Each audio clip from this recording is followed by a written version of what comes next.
अहिल्यानगरच्या पाथर्डी तालुक्यात असलेल्या मढी कानिफनाथ महाराजांच्या यात्रेमध्ये मुस्लिम समाजाच्या व्यावसायिकांना बंदी घालण्याचा ठराव करण्यात आलाय। हा ठराव ग्रामस्थांनी पारित केलाय। यात्रेचा काळ हा आमच्यासाठी दुखवट्याचा काळ असतो, मात्र मुस्लिम व्यापारी आमच्या परंपरा पाळत नाहीत आणि त्यामुळे भाविकांच्या भावनांना ठेच पोहोचते, असं ग्रामस्थांचं मत आहे। होळीपासून मढीच्या यात्रेला सुरुवात होते तर गुढीपाडव्याला या यात्रेची सांगता होत असते। तर याचाच आढावा घेतलाय आमचे प्रतिनिधी सुशील थोरात यांनी। पाहूया।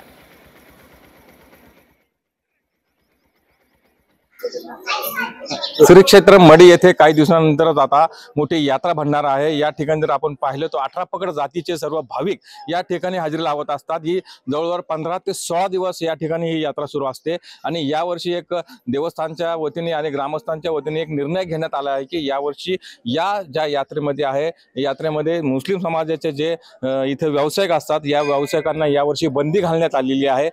एकंदर जर आपण पाहिलं तर 18 पगड जातीतील सर्व भाविक या ठिकाणी येत असतात, मात्र मुस्लिम बांधव या ठिकाणी पावित्र्य राखत नाही। त्यानंतर या ठिकाणी यात्रे आणि जत्रेनिमित्त मोठ्या प्रमाणात अवैध धंदे करतात। त्यानंतर इथलचं जे पावित्र्य आहे ते नष्ट करण्याचा प्रयत्न मुस्लिम समाजातर्फे होत असल्याचा आरोप या ठिकाणी ग्रामस्थांनी केलेला आहे। त्यामुळे एकंदर जर पाहिला तर हे संघर्ष कुठेतरी आता सुरू झालेला आहे आणि सर्व ग्रामस्थांच्या या ग्रामसभेमध्ये सर्वांना या ठिकाणी बंदी घालण्यात आलेली आहे। त्यामुळे येत्या काळात प्रशासन याकडे आता कोणत्या दृष्टीने पाहणार आणि प्रशासन कोणतं पाऊल उचलणार याकडेच आता सर्वांचं लक्ष लागलेलं आहे।